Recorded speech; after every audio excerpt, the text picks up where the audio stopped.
It's not that the stories that focus on these rapid events are also nuanced in what happens once they migrate or what the whole decision to migrate is and so on. Like we did a media review of what is like mainstream media reporting when it comes to climate change and migration.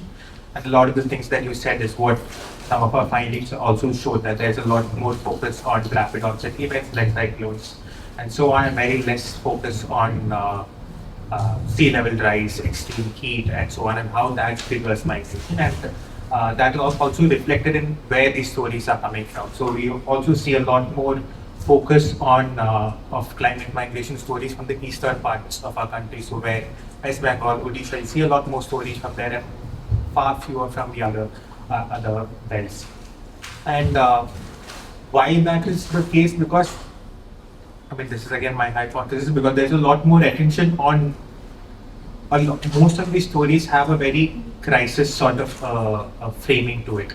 It is framed in such a way that a cyclone happened, a flood happened, that has resulted in the movement of a lot of these people. It's not that the stories that focus on these rapid events are also nuanced in what happens once they migrate or what the whole decision to migrate is and so on. So that is, I think, a kind of a drawback in the kind of stories that are being usually being reported. So I think the way forward is to nuance some of these stories, to not frame climate-related migration as only stories of crisis, but also to frame them as stories where, like, actually could also be stories of adaptation in sense.